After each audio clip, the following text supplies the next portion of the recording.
Shalom, shalom, frères et sœurs. Que notre Seigneur Jésus-Christ vous bénisse abondamment. Je vais prier pour laisser ces moments entre les mains de notre Seigneur Jésus-Christ. Que Saint-Esprit puisse prendre contrôle de toutes choses. Alléluia. Merci Père éternel. Merci notre Dieu, notre Roi. Merci notre Créateur. Merci pour le souffle de vie que tu nous as prêté encore, Père. Merci parce qu'aujourd'hui, tu nous as comptés encore parmi les vivants. Que ton nom soit magnifié, que ton nom soit glorifié, notre Seigneur, Jésus-Christ de Nazareth, Père. Je te demande pardon de tout mon cœur, de toute mon âme, de toute ma force. Tout ce que j'avais commis qui t'a pas glorifié, je te demande pardon. Père, je laisse ces moments entre tes mains. Sois au contrôle de toutes choses. Que ce ne soit pas la chair qui parle, et que ce soit toi seul, Saint-Esprit. Tu puisses parler à tes enfants. Tu puisses toucher leur cœur. Qu'ils puissent se préparer pour ce qui va arriver au nom puissant de Jésus-Christ de Nazareth. Amen. Oui, frères et sœurs, par l'aide des Saint-Esprit, je vais vous donner des messages que Saint-Esprit m'a donnés. Ces messages, ça concerne l'Europe entière, l'Europe et toute personne qui se trouve en Europe. Hier, c'était vers 18h30. Parce que en ce moment, tous les jours, vers 18h30, j'ai commencé à prier. Saint-Esprit me visite. Il me rend visite. Oui, j'ai commencé à prier. Quand je vois qu'il est là, je sais que c'est le moment de se mettre à genoux pour prier. Il y en a d'autres personnes qui vont se demander comment tu sais que c'est lui. Ça, je vous donnerai. Je vous parlerai de ça une autre fois. Mais il me visite, Saint-Esprit, je le vois. Je le vois quand il vient. Alléluia. Donc, le message, c'est hier, quand il est venu. J'ai commencé à prier.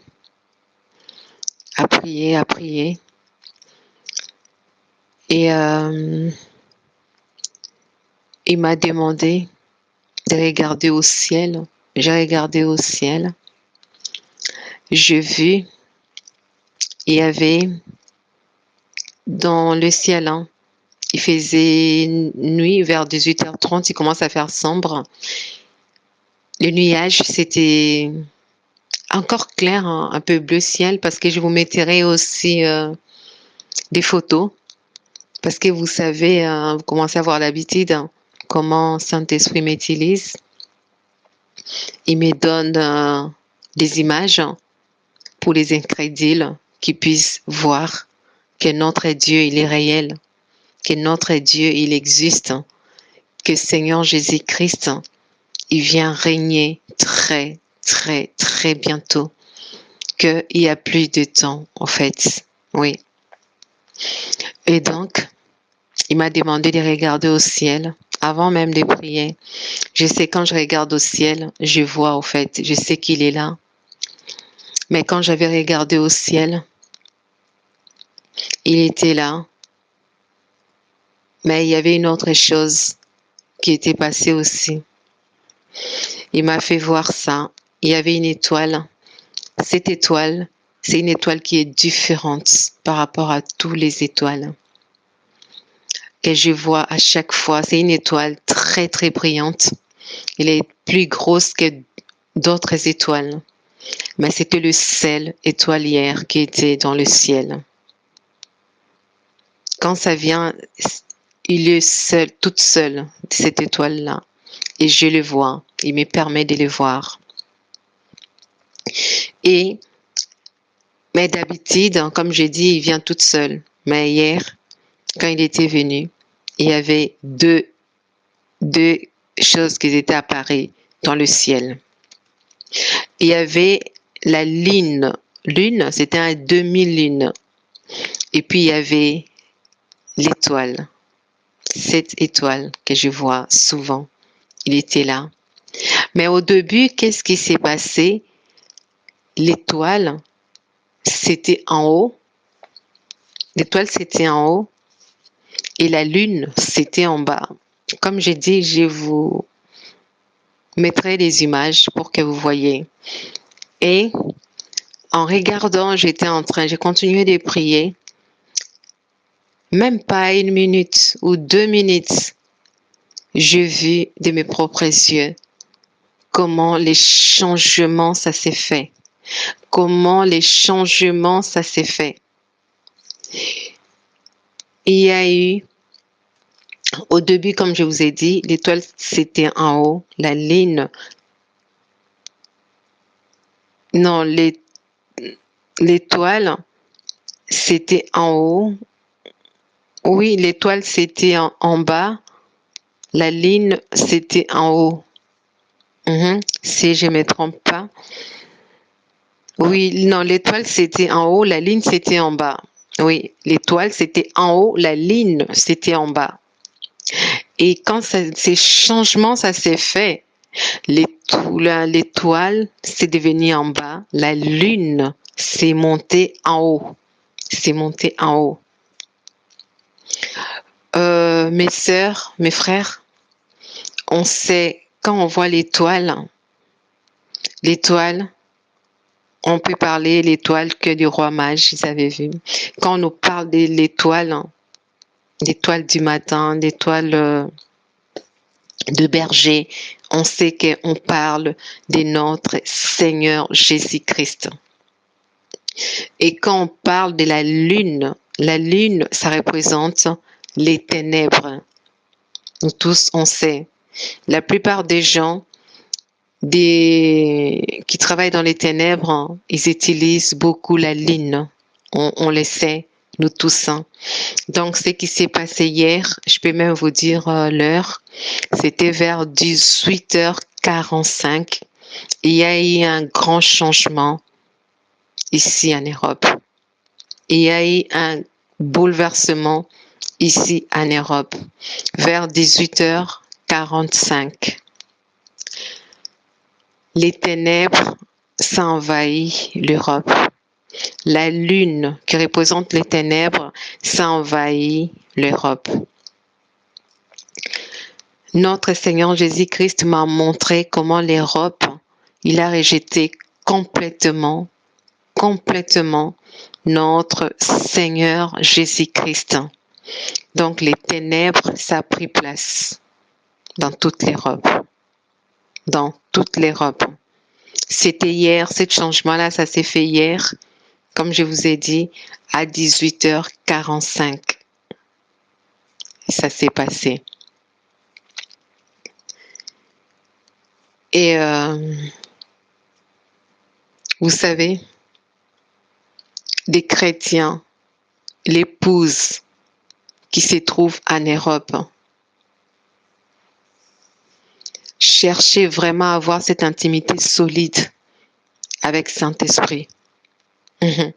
Attachez-vous à Saint-Esprit. Soyez pas chrétiens, soyez les épouses. Soyez les épouses dans cette ténèbre qui envahit l'Europe. Le verset biblique qui m'a donné pour l'épouse, pour les vrais chrétiens qui craignent Dieu, qui continuent à marcher selon sa volonté. Il y aura encore de plus en plus qui seront convertis. Mais ce qui vous demande, c'est de rentrer dans le lieu très très saint. Vous savez, dans les parvis,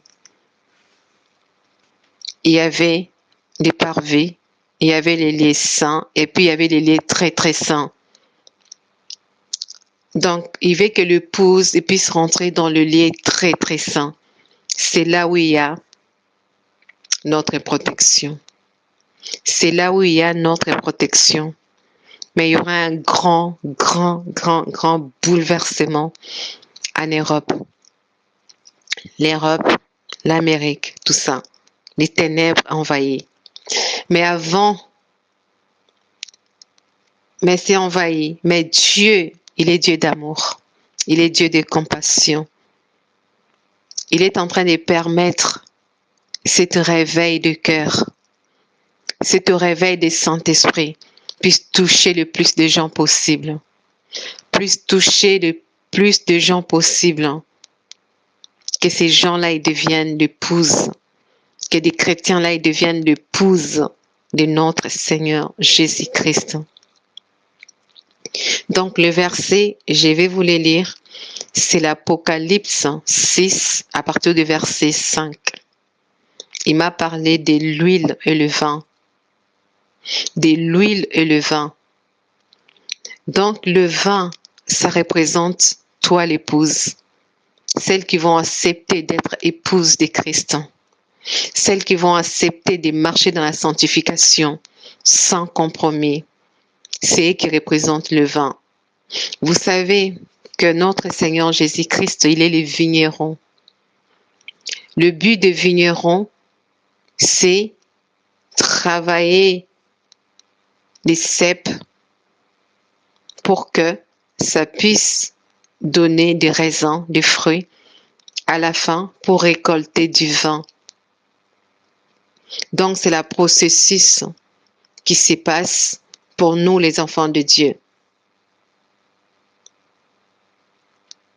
Donc je dis bien c'est le processus qui se passe pour nous les enfants de Dieu. On est des raisins et Jésus-Christ va nous presser pour obtenir ce vin, en fait. Donc, il faut qu'on soit crucifié, notre chair, notre désir de ce monde, il faut que ça soit crucifié pour qu'on puisse être ce vin-là. C'est ce qu'il demande dans ces derniers temps.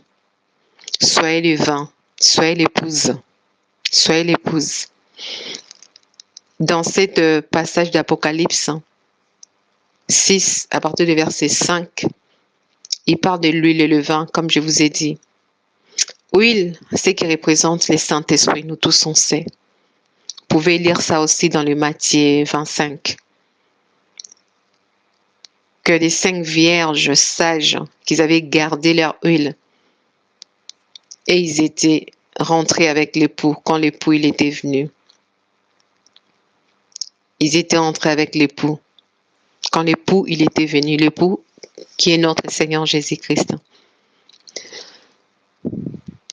Il veut que l'épouse soit partout dans le monde entier.